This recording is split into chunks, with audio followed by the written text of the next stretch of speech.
Joel Arnold is up next.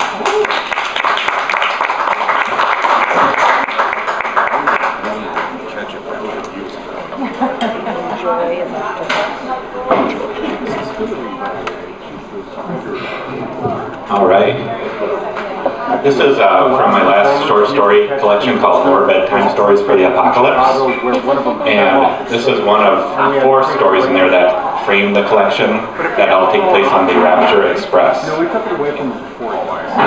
Kelly Jo rocks nervously in her seat, hunched over the day pack she holds tightly in her lap. Colors whiz by in a phantasmagorical blur. She catches herself humming, and the moment she stops, she forgets the name of the song, forgets the melody, as the chug-chug-chug of the train takes over her brain. She sweats, wonders if the air conditioner isn't working, though maybe there isn't one. But that would be ridiculous here on the Rapture Express, wouldn't it? No air conditioning? She sits between an old man in overalls and shit-kicker boots, and a little boy in a black suit and tie. I don't think I belong here. The old man sleeps and snores, moaning occasionally as if something hurts him in his dreams. The little boy, maybe 10, 11, runs his fingers over the text of an open book. At first, Kelly Jo thinks it's the Bible, but as she listens to him mumbling the words to himself, she hears words like Pikachu and Charizard. She squints at the book, something about Pokemon. He catches her staring. His fingers stop mid-page and he looks up at her. "What's the matter with you?" he asks. "Nothing, sorry."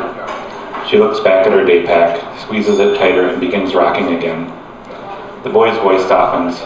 "It's okay. You can read along with me if you want." She glances at him and smiles briefly. Then she leans over and whispers, "I don't think I'm supposed to be here." "Why?" the boy asks. "You got your ticket, don't you?" She leans over, clutching her day pack, a gaudy hot pink, and closes her eyes. She rocks harder, faster.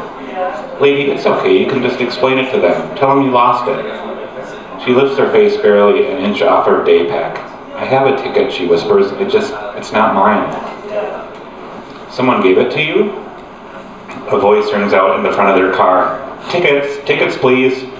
The conductor slowly makes his way toward them, dressed like he's straight out of a Western.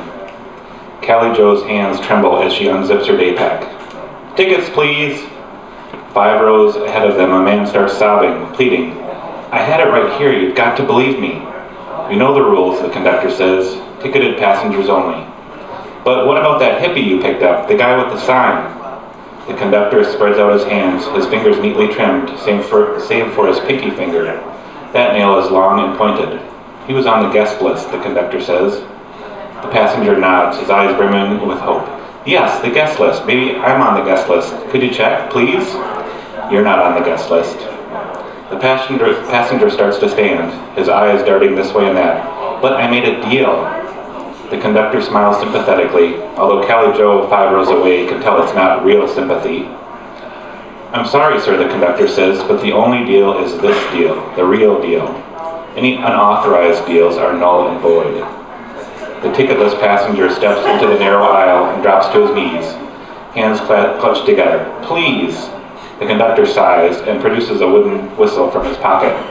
He puts it to his lips and gives it 3 quick blows. The door of the train car opens and a stern, sturdy old woman appears. Kelly Jo thinks she's dressed like one of those prison matrons from the movies. "No," the man pleads. "They're there, not to worry." The conductor puts his hand on top of the man's head. "There are available seats up top." The man looks up confused. "Up top?" The conductor nods. "Plenty of room." He steps past the kneeling man, and the old but thick and sturdy woman takes the man by the hand and encourages him to stand. Kelly Jo notices now that the woman's eyebrows are painted on, her lipstick much too thick. The man stands. He hangs his head as the woman leaves about the door from which she came. The door slams shut behind them. And then, over the chug, chug, chug of the train, Kelly Jo hears screams. "Tickets, tickets please," the conductor says as he makes his way down the aisle. Out of the corner of her eye, Kelly Jo sees a body, another body, fly past the window on its way somewhere. She clutches her day pack in her lap, hunches over it, and rocks back and forth in her narrow seat. "Tickets, tickets please." The man to her right in the overalls continues to snore. The boy in the suit on her other side leans over and puts his hand on her arm. Miss, you can have my ticket if you want. She stares at him hard and shakes her head. I couldn't do that, she says, blinking away tears. Besides, I've got a ticket. The conductor hovers above them. He taps the boy on the shoulder with his well-manicured index finger. Well? The boy looks once more at Callie Jo, and as she slowly unzips her day pack, the boy hands the conductor his ticket. The conductor smiles. Thank you, son. He punctures the ticket with his dangerous-looking nail of his pinky finger. The boy closes his eyes and leans back in his chair. The conductor clears his throat, and as Callie Jo stares into her pack, the man next to her stirs and wakes. He takes a crumpled ticket from the pocket of his overalls and hands it across Callie Jo to the conductor. The conductor taps his cap in acknowledgement and punctures the ticket. The old man lies back in his chair and looks out the window. He startles as another body falls from the roof, but then shuts his eyes and begins muttering the Lord's Prayer. The conductor clears his throat again and rocks back and forth on his heels, waiting for Callie Jo. Shall I call for assistance? He asks quietly. Callie Jo shakes her head and reaches into her day pack. She pulls something out. It was my mother's, she says. It's a human forearm, sawed off just below the elbow. The ticket clutched in the pale stiff fingers of a dead hand. Callie Jo hands it over, trembling. I don't know if it counts. The conductor takes the severed limb and gingerly extrudes the ticket from the clenched digits. He uncrumples it and examines it. He smiles.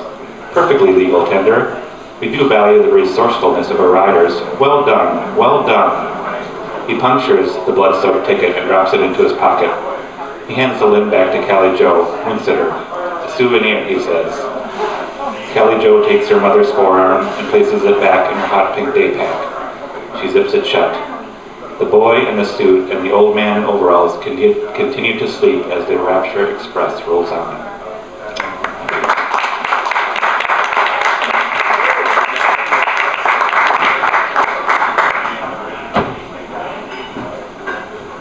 Joel Arnold, ladies and gentlemen. Joel has a book called Northwood's Deed that I just finished reading not too long ago, and I think what he's done is think of every single thing that could terrify you in alphabetical order and put it in this book. And it's over there. And I should mention Kelly Barnhill. I'm working on Iron-Hearted Violet right now.